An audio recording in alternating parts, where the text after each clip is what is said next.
All right, thank you so much, everybody, for coming tonight, and thank you so much, candidates, for joining us tonight as well.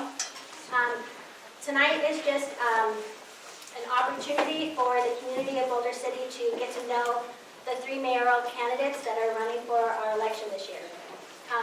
We have Karen McManus, Rod Woodbury, and Warren Harhay.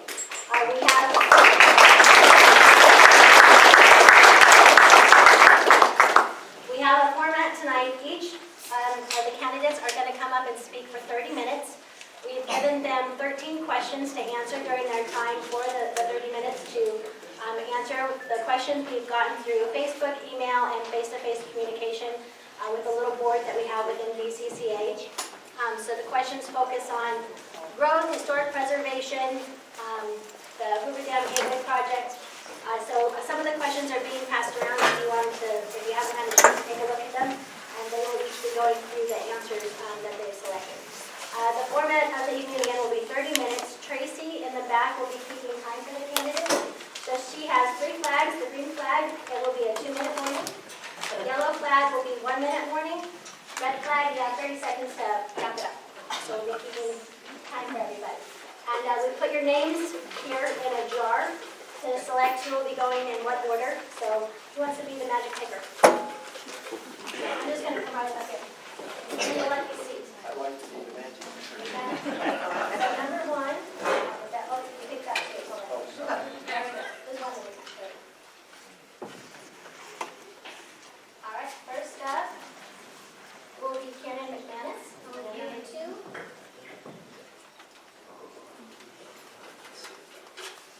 Rod Woodbury. And number 3, Warren Harhay.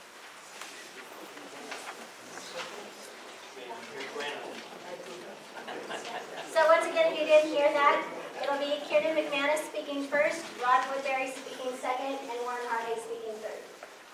We won't have any question and answer while they're up here at the podium, but after we're finished with the forum and them giving their speeches, they will each go to their tables, and we have plenty of time for you to come in and ask questions that you have, interact with them.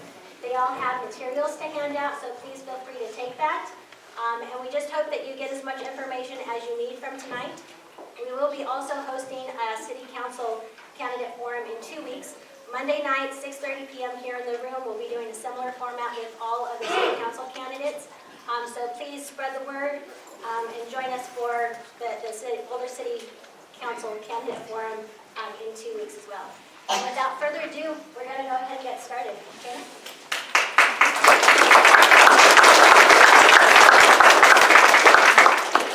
Good evening, everyone. Thank you for coming. I do want to thank the Alliance, Tracy Folda, Laura Pizer for organizing this.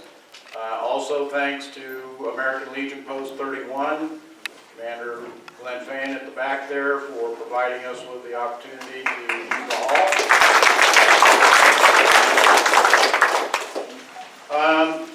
The first question that we have here, I'll go ahead and read the question.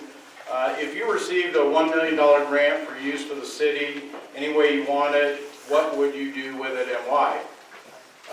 Put it on the pass line at the craps table and check what the odds are. Seriously though, here in Boulder City, I think that our greatest challenge is our infrastructure. It's been a long period of time before adequate repairs were made to that. Any of the additional money that we have available, if some grant like this were to come forward, I believe that's the use of the grant. I know a lot of people have special projects that they would like to see get funded, but I really do feel that that's the biggest challenge that faces our city right now, and that would be the best use of money like that. We are, as we all know, paying higher rates right now. If we can get caught up on some of these projects that have been allowed to go by for 2-3 decades now, that may lead to the opportunity, and certainly a closer examination of those rates may lead to the opportunity to reduce those rates. I also think that it's important for us to remember that there never is really extra money in government. So any money that does come in, it gets spent. That's what governments do. We often hear about, well, what about our solar lease money? Why can't we use that for other things? It is being used. It's about a third of the income for our city right now. I'll address that a little bit later in the questions, but again, I think it's important to realize that we are not building up a huge amount of money in our general fund. Our utility fund is doing pretty well right now as far as being able to build some reserves up, but there are very expensive projects that need to be done there. The second question is actually, I think, part of that first question. The question is, Boulder City needs a new pool. If elected, what steps would you take to ensure the city's financial footing remains firm when funding the pool? I don't know if any of you have heard my statements at council meetings. I truly believe we need a pool. I think it's a centerpiece here in our community. It helps our children, it helps our seniors. I know those of us who grew up here, we spent our summers there. I mean, that was kind of the place where the kids grew up here in town. The pool is old. It's 40 years old. There were some serious cracks that they found in it when they drained it this last year to put the bubble on. Those cracks are going to probably continue to get worse. So the possibility of repairing the pool for an extended period is not likely. I think the facility needs to be replaced. Then the question comes, well, what do we replace it with?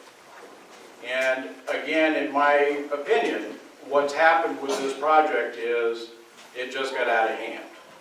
It's great when people can come and give their input. I strongly encourage that.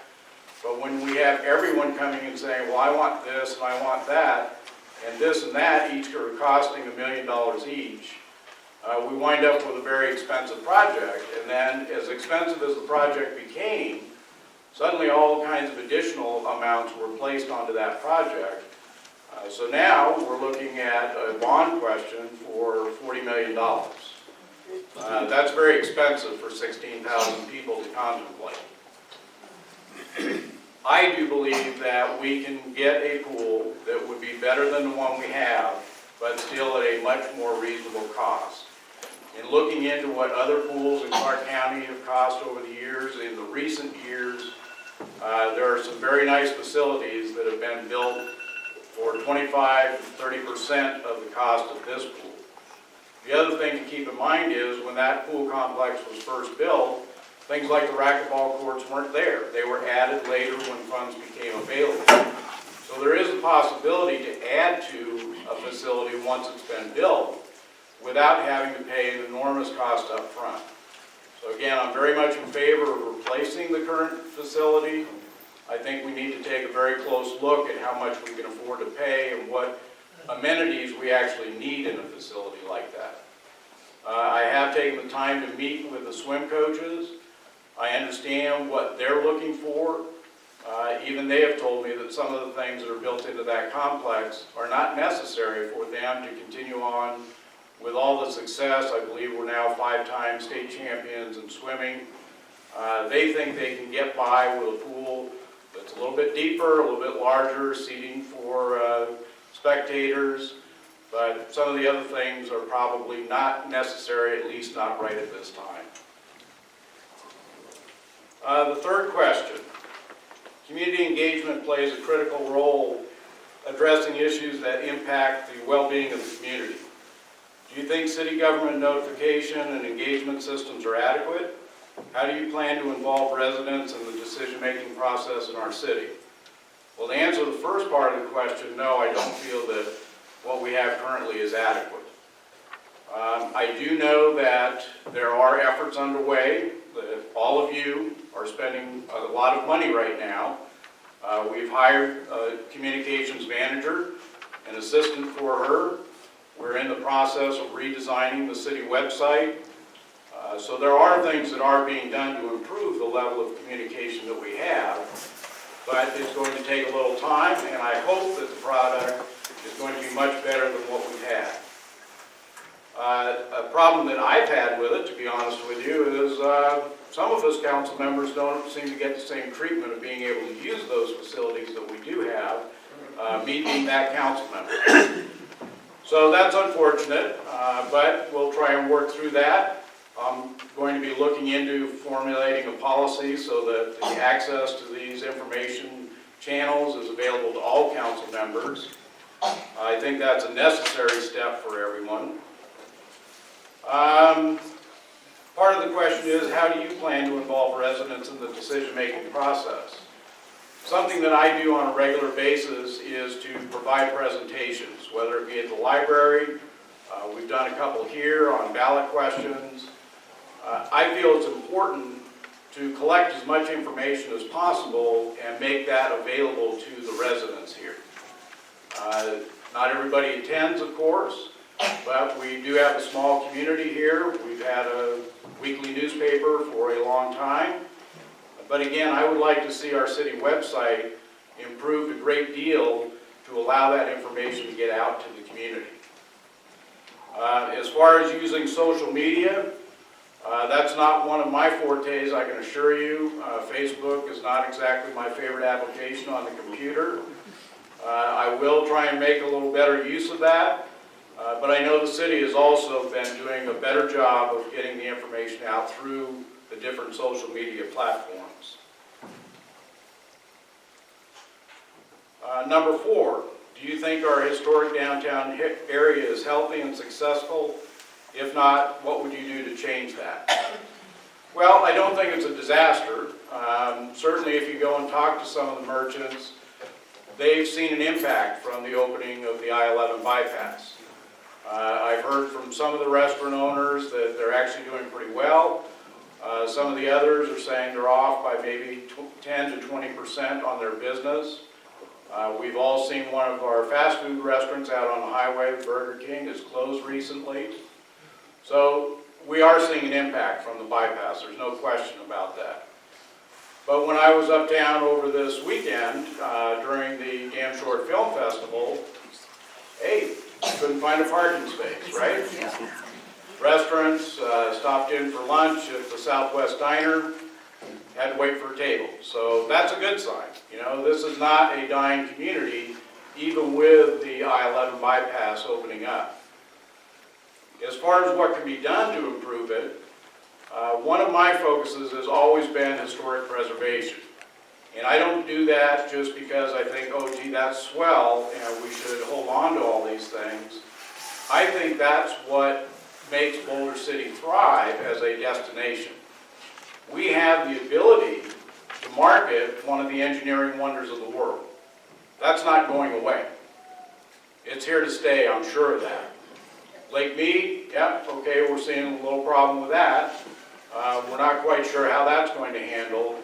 But for the foreseeable future, we have an excellent location here. And we should market to that as much as we possibly can.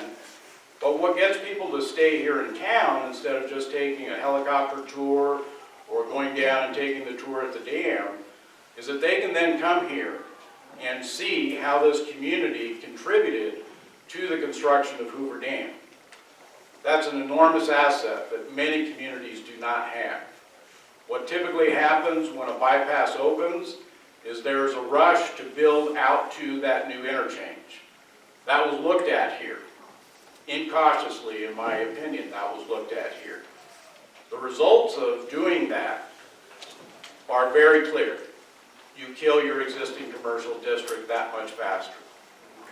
I don't think we need to pursue that out there. I think what we need to do is start looking at utilizing the over 210,000 passengers that use our airport every year. Incorporating the Southern Nevada Railroad Museum. They had I believe it was 44,000 riders last year. We have a lot of people that already come to Boulder City.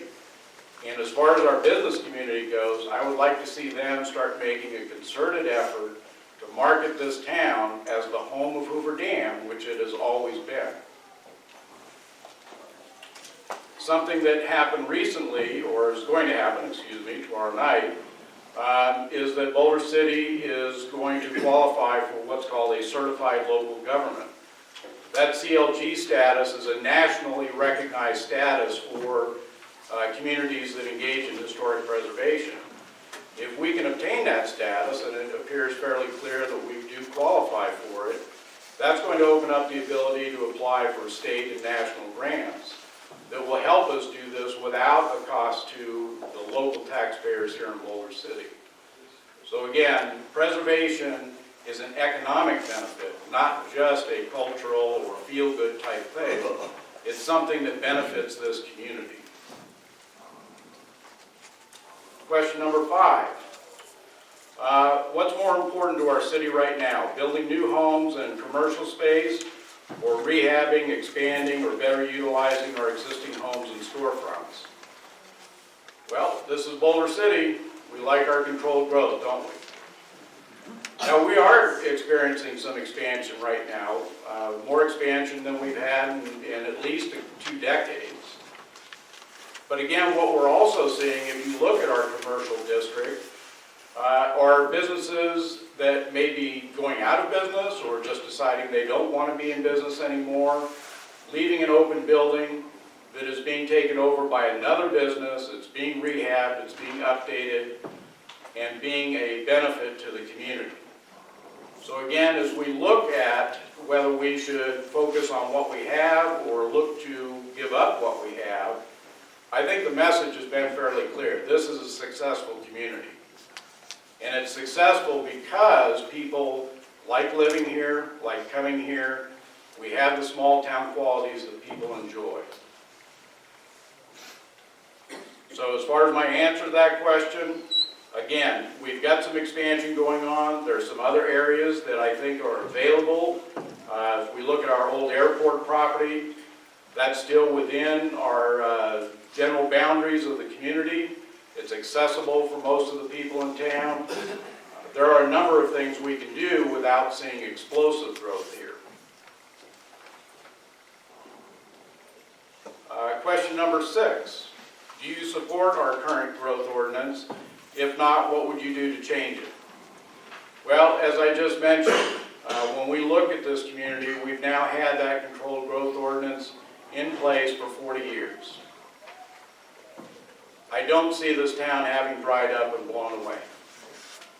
We seem to really like living here. We like what we have here. Certainly there are others who would say, well, you could have so much more. Well, you never know what you're going to get. You know, the Jack and the Beanstalk tale of sell me your cow and I'll give you the 3 magic beans. We kind of like the old gal, you know, we kind of like what we've got here. It's a comfortable town. It's been a successful town. I think it will continue to be so. But again, we are looking at some growth right now. When we look at our growth ordinance and it says no more than 120 permits per year and no more than 30 permits within a development, those were put in place for a specific reason. They weren't put in place to be goals that we're constantly trying to achieve. They were put in place to say we are not going to exceed those numbers. My suggestion would be, with the growth that we do have going on, let's see how that's going to play out.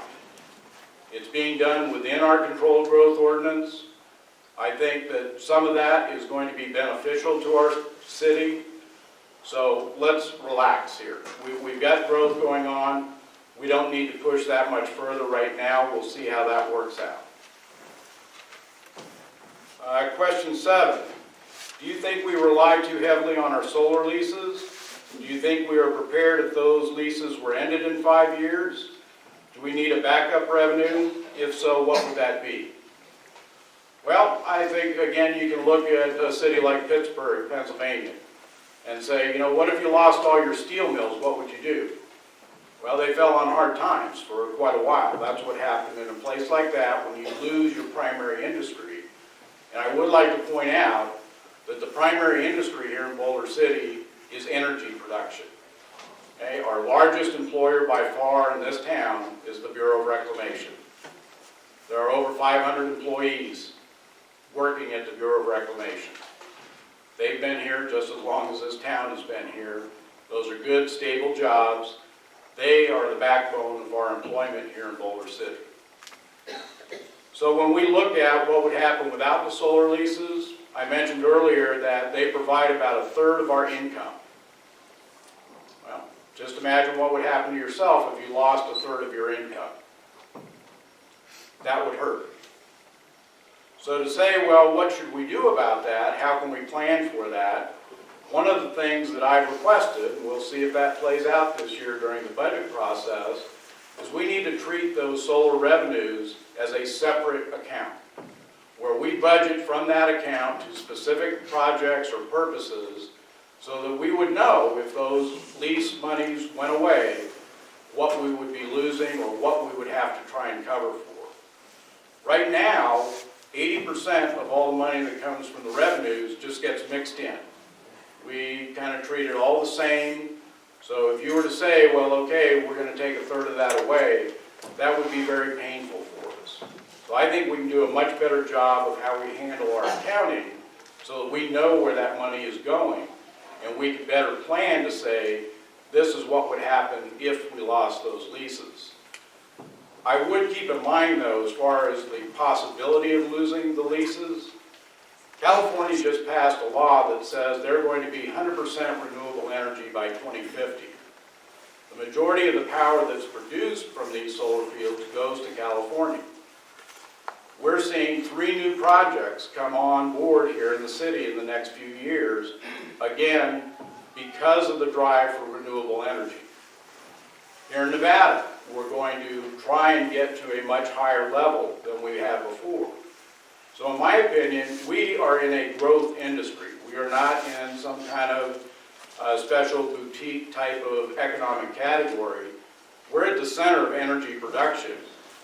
We are approaching 10,000 acres of solar panels being in use here in Boulder City. I think we're going to be okay for a while on that.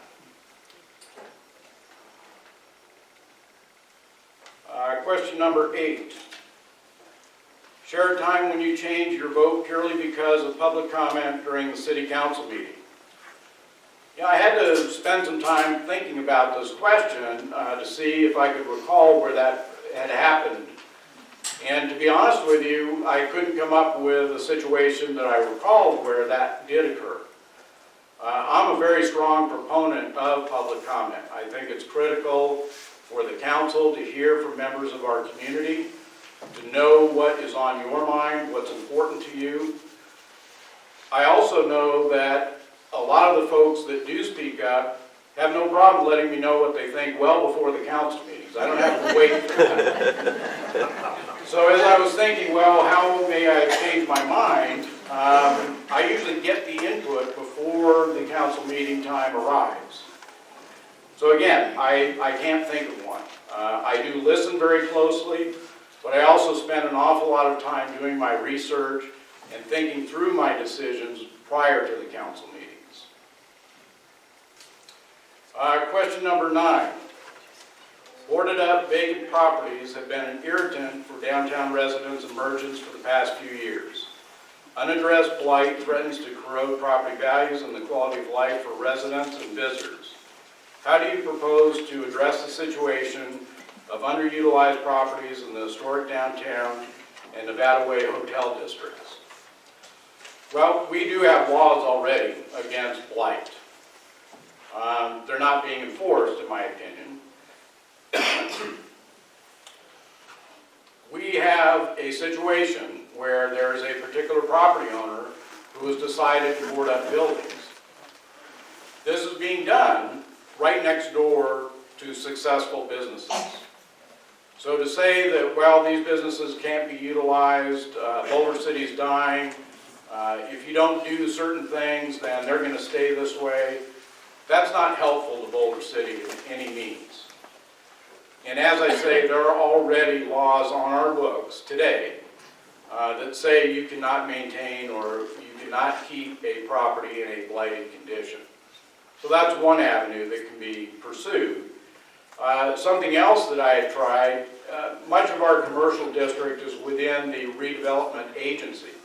That's a program that takes increases in property taxes from businesses out of our city coffers and puts it into a fund that's supposed to go towards rehabilitating or improving our commercial district.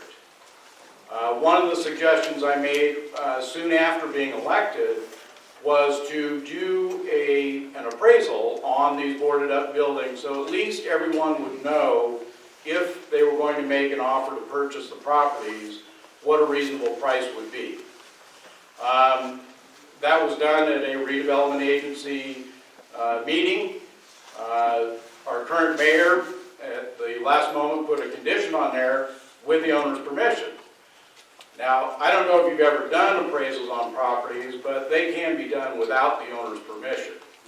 There was no attempt to force the owner to do anything. The only attempt was to put a price, which would be considered reasonable, on those properties so that they could be offered for sale rather than having an owner say, well, I have them for sale, but I'm not going to tell you how much they are, or they're double, or whatever it is. At least we would have had a reasonable amount.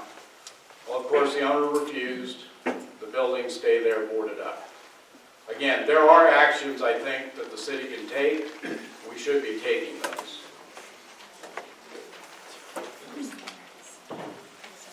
Question number 10. How would you strengthen the city's historic preservation program to ensure continued protection of city landmarks, historic sites, and the historic district? If you go and look at the zoning laws for historic districts around the country, you would find that what we have here in Boulder City, for a town that bills itself as being historic, as being recognized as being historic, that actually has a tie to a monumental project that was done during the Great Depression, it's an embarrassment. Because we don't do anything that will actually preserve any of our historical buildings here. And that's too bad, because other communities have realized that by doing so, they build value. They're not handcuffing property owners, they're not taking rights away. They are building value for not just the owners of that property, but the owners of all the properties within that historic district. We should be looking at that. I am certainly looking at that. I served on the Historic Preservation Committee before being elected to council. I've looked at dozens of ordinances, zoning ordinances from around the country. We need to have our ordinance look like what the national recommendations are for that to occur, or we're going to lose things. Again, I'm a native of Boulder City. I grew up here. I can walk our commercial district and I can tell you all the buildings that are gone. Okay? You'll do that for only so long. You'll lose these things for only so long, and then you won't have anything that resembles a historic district. We need an ordinance that actually does preservation.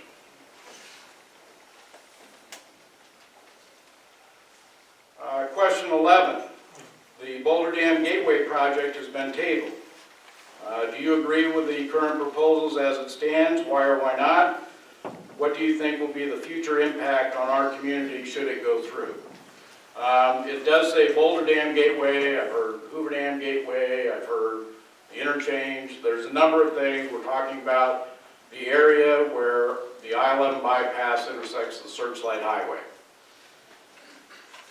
I mentioned earlier that if you go and look at studies that have been done for communities where bypasses were built, and those communities attempted to move or build commercial areas at those new interchanges, it hastened the demise of their existing commercial districts. That's not just my opinion. I'm not guessing at that. You can look it up. We all have the internet, so you can go take a look. You will find that whenever that's done, the existing commercial districts deteriorate much more quickly.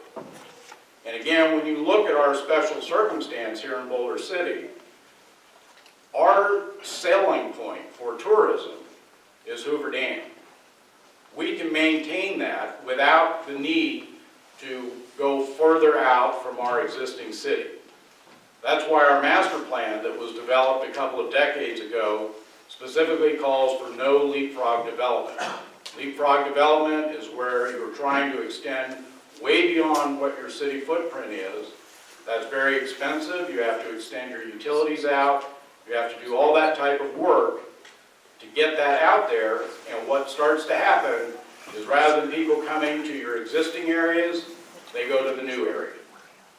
That old area dies quickly. I don't see any benefit to doing a project like that. Again, we are getting millions of dollars every year from 10,000 acres of development in solar energy. That's not like we're standing still here in Boulder City.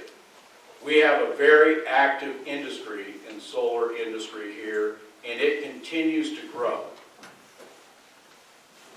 So if I haven't made it clear, don't do that project.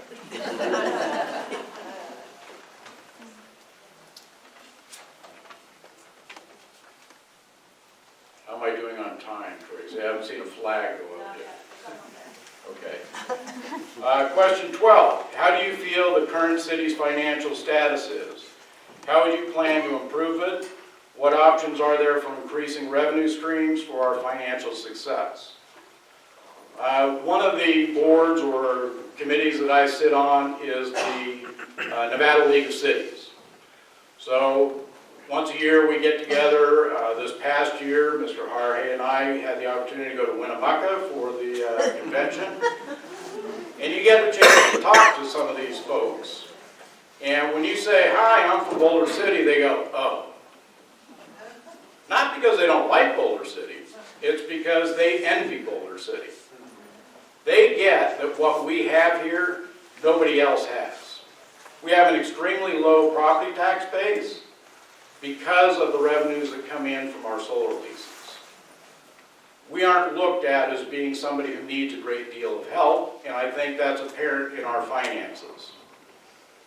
I would like to see a much clearer picture of our finances. I've already described some of that. And again, I think we have a new finance director who's working very hard at making that possible. Okay, looks like we have 1 minute left. Last question. According to the recently updated strategic plan, there was a question posed as follows. Generally speaking, do you feel that things in Boulder City are headed in the right direction, wrong direction? And according to the poll, the public felt things were worse than what city employees did. Well, our city employees are well paid here, so maybe things are going pretty well for them. But I also think we need to get the word out to our citizens more, and we need to make it more available for those citizens to give us input. What's important to them? It seems all we hear about is this business project or that business project. What do the people who live here want? What do they want from their community? That's where I think we need to focus. So lastly, I'll wrap up here. Again, I want to thank Laura and Tracy for all the work they've done on this. There are 3 candidates for this race. I really do believe there are 2 choices here. I believe I have shown over the nearly 2 years now that I've been on council, I want to get back to what makes this a great place to live. I think that's important, and I think driving towards commercial ideas, enterprise type ideas, that's not why we live here. If we wanted to live in a business platform, there are other places we can do that. We want to live in a nice small town where people know each other and have a great time living here. Thank you.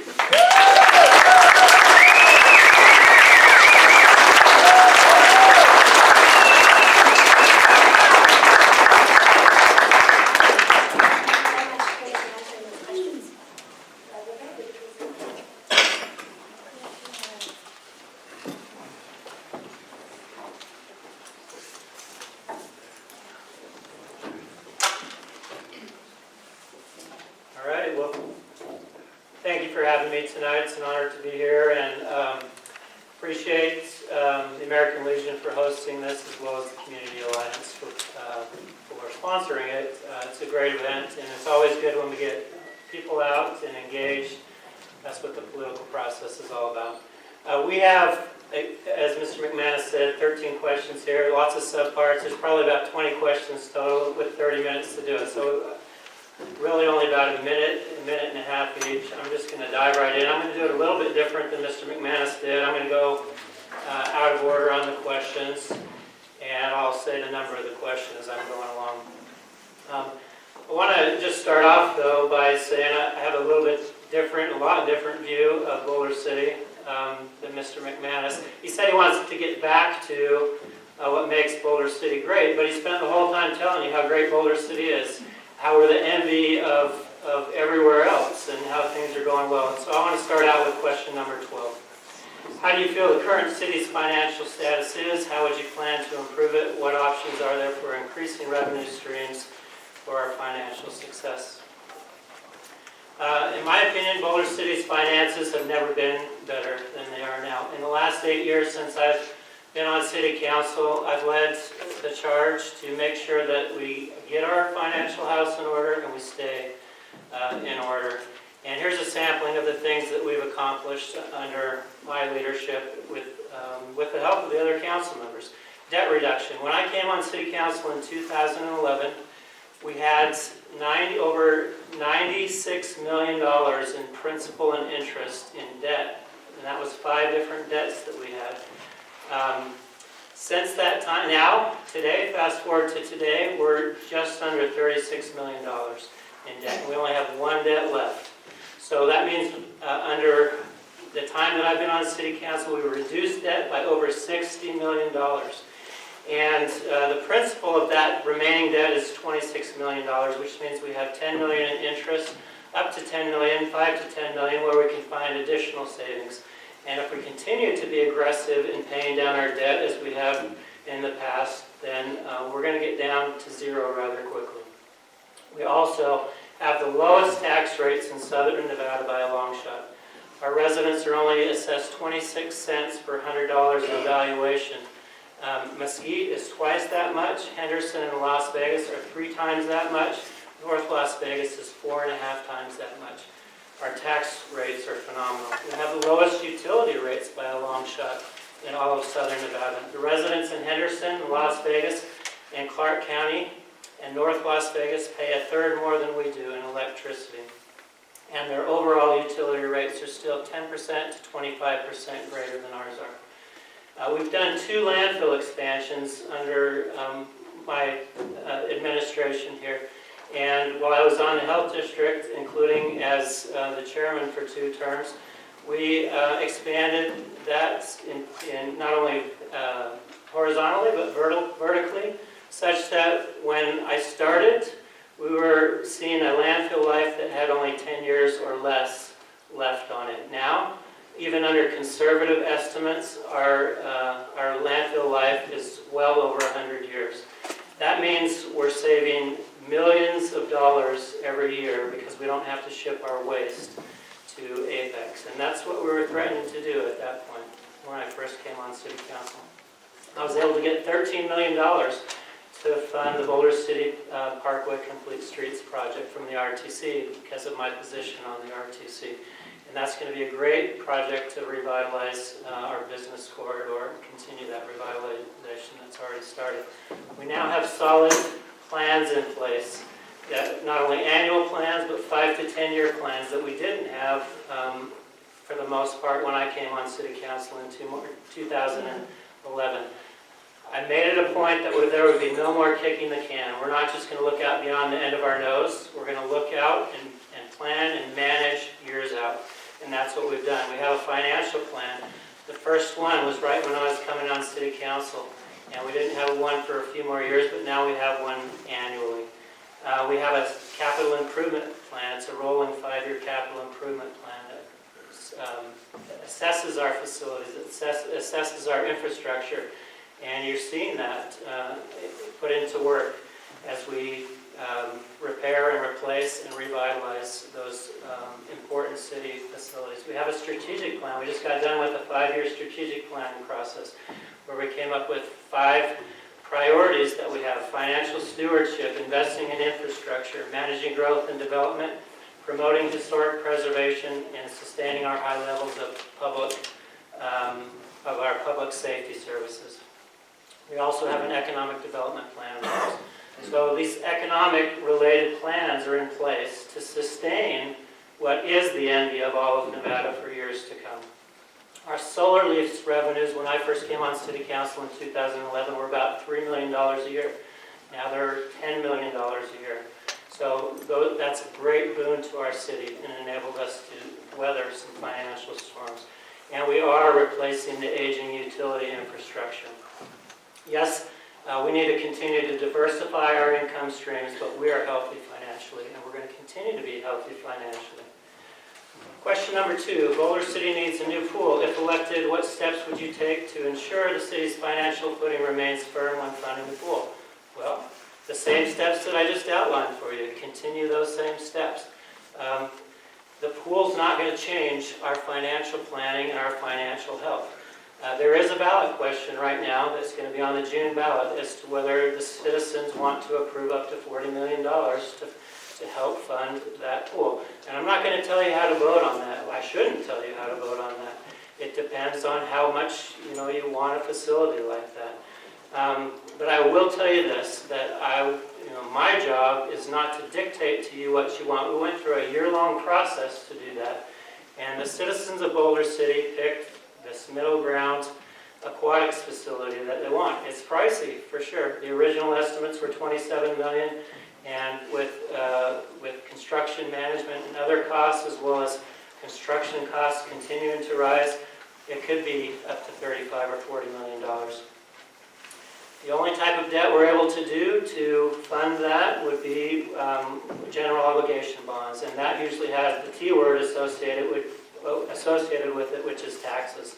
Nobody likes the T word, right? Property taxes.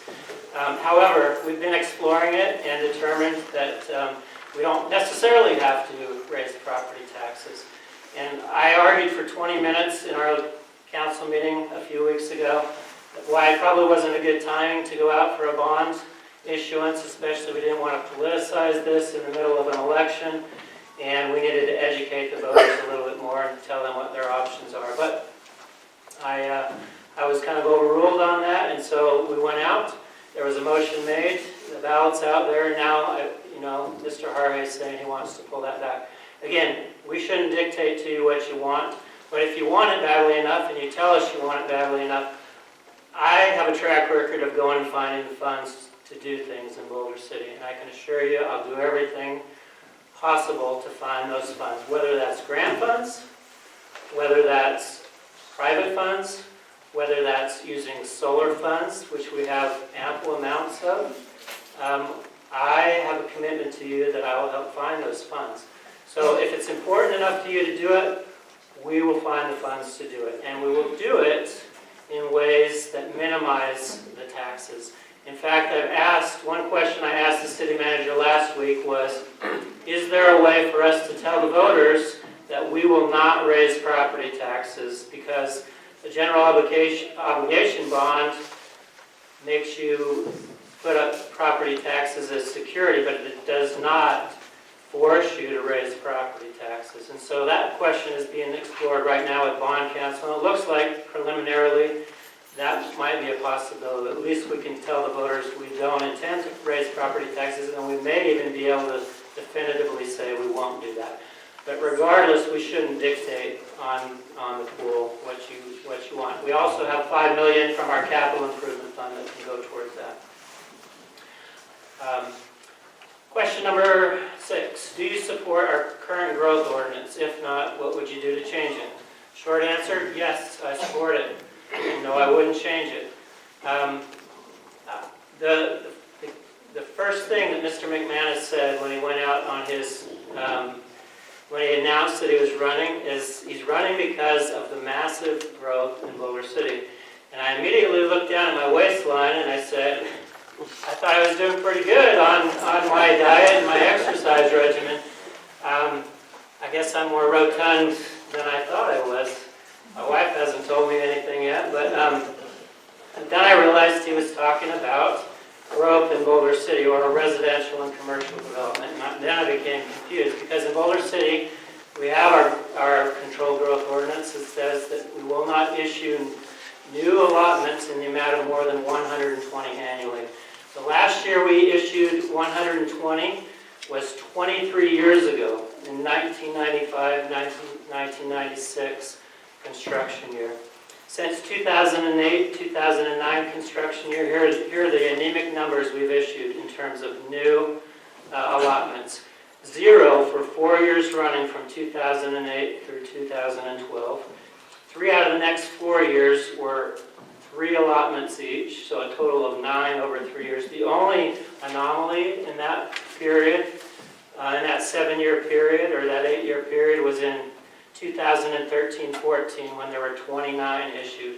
Nowhere even close to 120. More recently, we've had the cottages that have been built. Those didn't even replace the number of mobile homes that were already there. There were like 65 new townhomes built to replace 80 to 90 mobile homes. And so the only, and that was private land, by the way, that wasn't city-owned land. The only new development we now have is storybook homes. And so far they've pulled just over 60 allotments. But they've only built, with certificates of occupancy, 3 homes, and there's a handful more in place.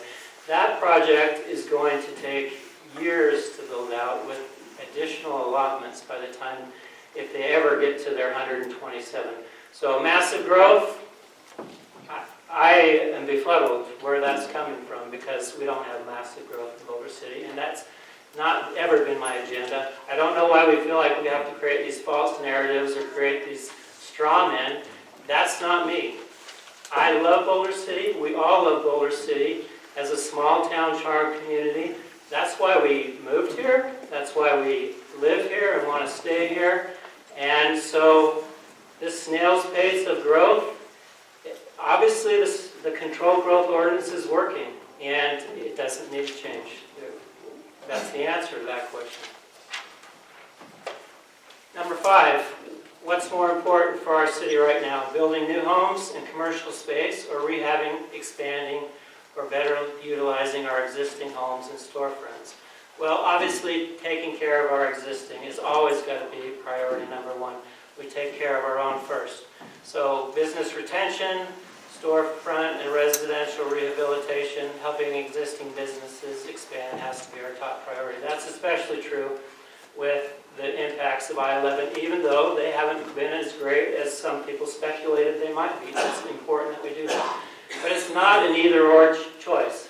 Okay, we can walk and chew gum at the same time. We don't just have to focus on our existing. We can look for opportunities in other areas if we need to. And so we're going to develop incrementally, as I just talked about. And if there's opportunities that are consistent with our slow growth ordinance, and they make sense, and the community gives input and wants to do it, then we'll do it. We have voter mandates on these golf course lots. This is just one example of that. Number 3, community engagement plays a critical role in addressing issues that impact the well-being of the community.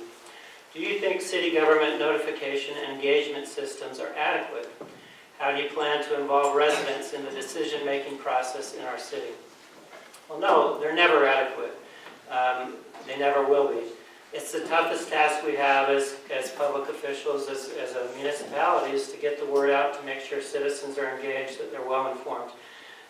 It's always been a critical prong of my mayor's vision, crystal clear communication. And we're better today than we ever have been. We have a new communications manager, Lisa LaPlante. We have a new communications plan in place. There's press releases going out weekly now.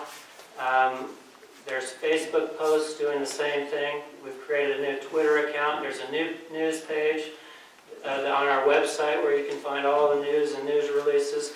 We've had town hall meetings over the last year and a half. I know we've had at least 4 council town hall meetings, 2 by Councilwoman Levitt, 1 by Mr. Harre, and my economic development one at St. Jude's back in October. We had 4 citizen outreach workshops for our strategic plan and 2 more for city council. We had our multiple aquatic center town hall meetings. We've had multiple budget town hall meetings and dozens of others. So we're doing a better job than we've ever done. We also have 2 new citizen involvement committees and commissions. Our Boulder City Economic Development Advisory Committee, made up of business owners in the city, and other stakeholders, and our utility advisory committee, which is in the works right now. And we've given the directive to move forward with that. Number 4, do you think our historic downtown area is healthy and successful? If not, what would you do to change that? Well, you already heard Mr. McManus say it is healthy, it is successful, and it is. But there's always good news and there's always bad news. We can always improve. Here's some of the good news. We have thriving businesses and restaurants. To name just a few, Evans, Dillinger's, Brew Pub, Boulder Dam Hotel Restaurant, Milo's, Coffee Cup, Jack's Place, Southwest Diner, The Tap, Little City Grill.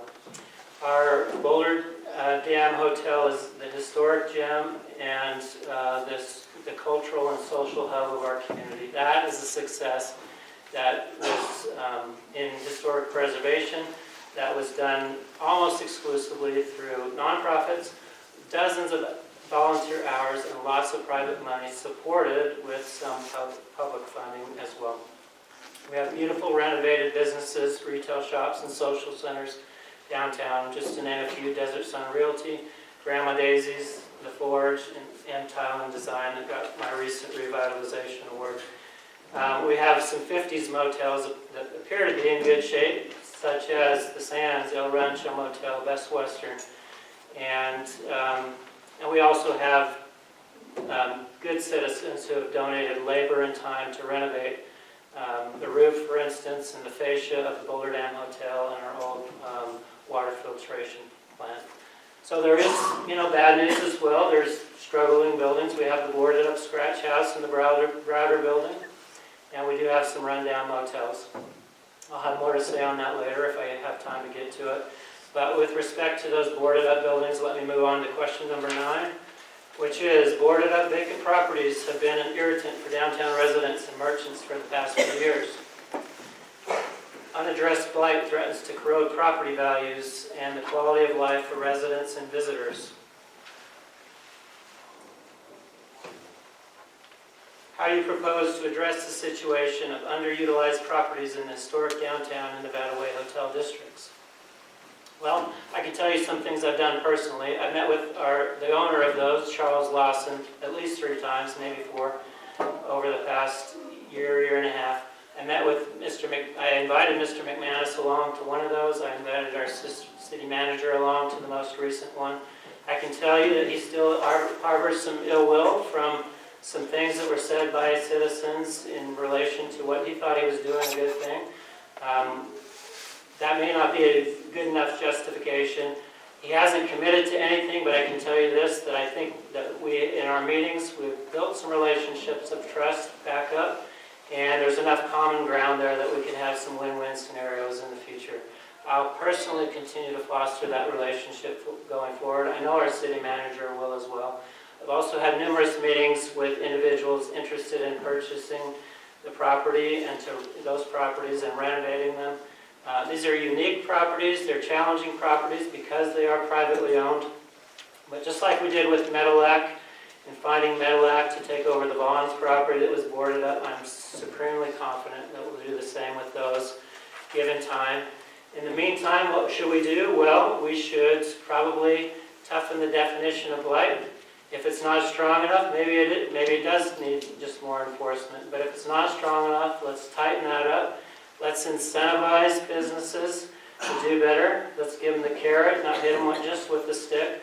Let's impose higher standards governing, what can be torn down and what can't be torn down in terms of historic facilities. Number 10, how would you strengthen the city's historic preservation program to ensure continued protection of city landmarks, historic sites, and the historic district? Well, promoting historic preservation is one of our top 5 priorities in our new strategic plan. So our next steps, that's already done. Our next steps are to create a historic and cultural division dedicated solely to those propositions. And I can tell you that's already underway. I've had numerous discussions with our city manager on that, and that process is in the works. Also, I'm going to ask my fellow city council members to support a new position, a historic preservation and cultural director position. That's going to be a part of our upcoming budget cycle. We need to do that to dedicate solely to historic preservation and cultural enrichment. I have an article over on my table there. I don't have time, but I've written an article in the past about some of the important things to do to develop solid historic preservation plans. And those involve the 5 Ps of priorities, procedures, plans, purpose, and the private versus public partnership, or even private versus public ownership. They're different. I'll invite you to pick up the article and read it in more detail. I wrote it probably a year and a half ago.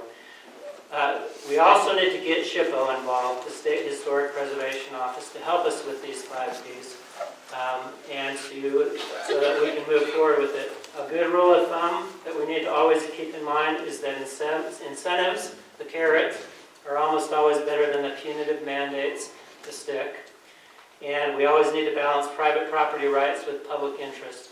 I'm open to suggestions. We need your public input. To find that proper balance, we need community discussion, and we need to figure out what it is, what's important for us to save, and how we want to go about doing that.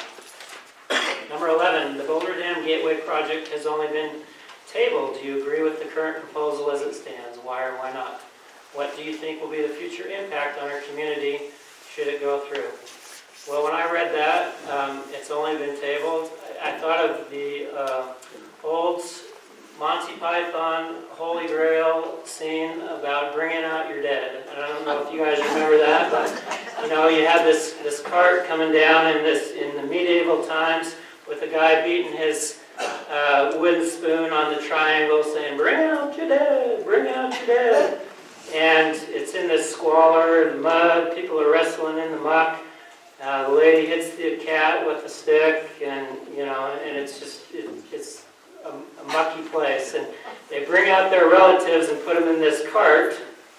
And then this one man comes out with this old codger draped over his shoulder, and he starts to put him in the cart. And the guy says, "I'm not dead yet." And he said, "Yes, you are." "No, I'm not." "What?" "Yes, you are. You're going to be stone dead in just a minute." And he says, "Well, I'm getting better." And so then he turns to the cart guy and says, "Can't you help me out, a little bit?" And the cart guy says, "There's regulations. I can't do anything about that. I can't take somebody who's not dead." And so he says, "Well, go ahead." They argue and quibble for a few minutes, and then finally he says, "Come on, help me out." And so the guy takes his wooden spoon and knocks him over the head, and he goes, "Oh, thank you very much." And he throws him in the cart. Well, I don't know how much more dead the Boulder Dam Gateway project can be than it already is, but if we have to knock it over the head one more time, I haven't even heard about that project for a year and a half, at least. And it was tabled before it really even went out for public discussion. We have a master plan that's sitting there, but to me, it's a non-issue. Tomorrow night, we could take it off the land management plan if we really want to.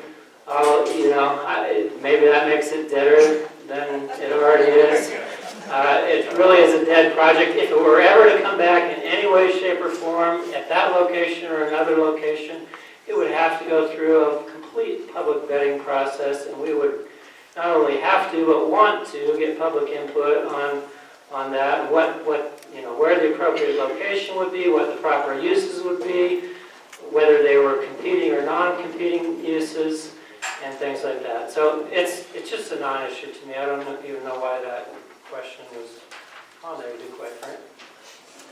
Do you think we rely too heavily, this is number 7, too heavily on our solar leases? Do you think we are prepared if those leases were ended in 5 years? Do we need a backup revenue? If so, what would that be? Well, I want to draw a distinction between solar lease revenues and our reliance on them, because the solar lease revenues have been a great, great blessing to Boulder City. The foresight that our city manager, Vicki Mays, had back then, and the council back then, over a decade ago, was phenomenal. Without those solar lease revenues, which again have increased from $3 million to $10 million a year, even in the time that I've been on city council, we would have not weathered the downturn in the economy, the recession, the way we did. I mean, it was a boon to us and a blessing. Other jurisdictions were not so fortunate. So our solar lease revenue is bad? No, they're great. Do we want to have more of them? Yes, we do. But, as Mr. McManus says, that's a third of our current general operating fund budget. That aspect of it, I will definitely concur, and we agree on this, that we shouldn't be so heavily reliant on solar lease revenues to fund our general fund. We need to wean ourselves off of that. I'm not an alarmist either. Those revenues aren't going to go away in 5 years, most likely. Probably not even in 10 or 15 years.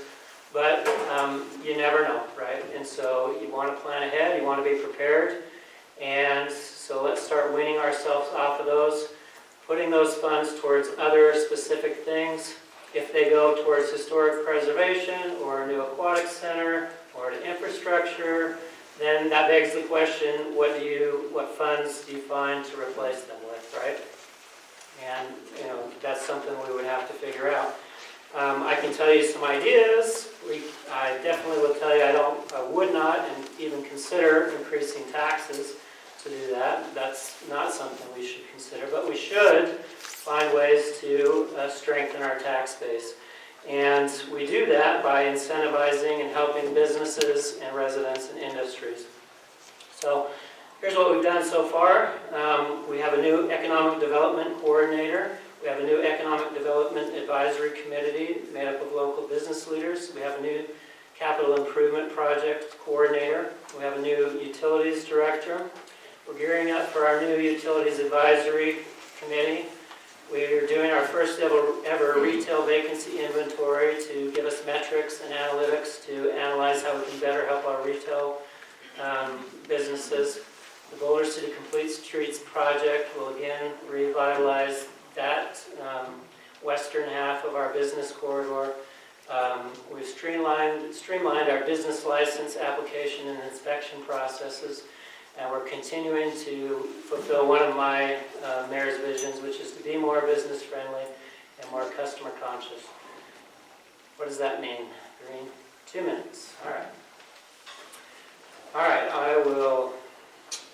I agree that historic preservation and adaptive reuse, which was part of my town hall meeting, are economic drivers. We should do that. We should tap into our already existing pockets of potential new visitors and customers that are all around us. Railroad Pass, Boot Lake Canyon, the airport, the senior center, Hoover Dam Lodge, Lake Mead, Hoover Dam itself, St. Jude's, the golf courses, the library, to Chattacut Mine down by Nelson, the Dry Lake and the gun clubs. There's Veterans Home, other Veterans Park, and we have lots of visitors that already come to those places. Let's tap into them. And we can continue adjusting our investment portfolio like we did this recently. It's projected to give us $160,000 this year in additional new investment funds. And I'll move on from that.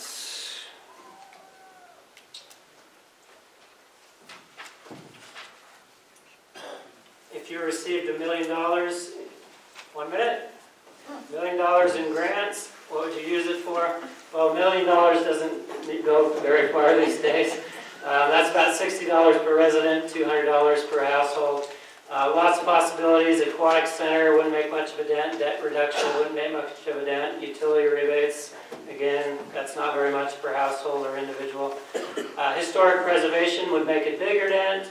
Nonprofits, giving it to nonprofits would be a big difference maker. Business incentives to our business community, a big difference maker. So it all comes out of the same pot. I think I would create some kind of endowment fund to give to nonprofits and incentivize our businesses. And so I'll just close up by saying we are doing really well in Boulder City. We can always do better. I would appreciate your vote so that we can continue down that path as we have been doing for the last 4 years under my leadership as mayor and the last 8 years on city council. Thank you.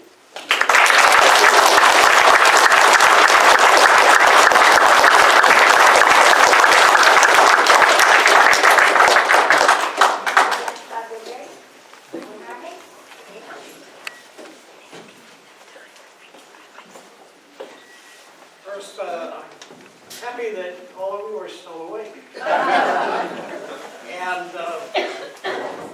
going to hear these questions and answers a little bit differently. I have different answers to the questions. I was particularly interested in that first question, which was how would you use that $1 million if somebody gave you $1 million for the city's use? And, you know, all of us, I think, have had a dream of hitting the megabucks or the lottery or one of these other things. What would you do with that money? What would you do with that money if you were a councilman or a person in power in the city? Well, I have a different view as to how to use that. I'd take that $1 million and make it a little bit different. I'd make it into $2 million. What I would do is form a 501c3 nonprofit organization that would encourage investment into that well, it's an idea bank, really.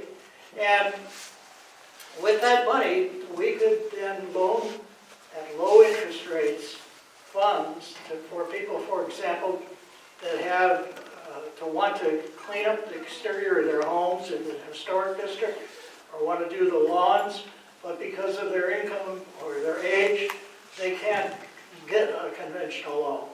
So that's one possibility.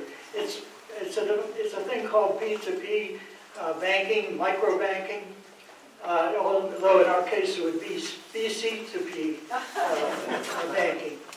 But another possible use of those funds is to make micro grants to recent BC graduates, either from UNLV or the high school,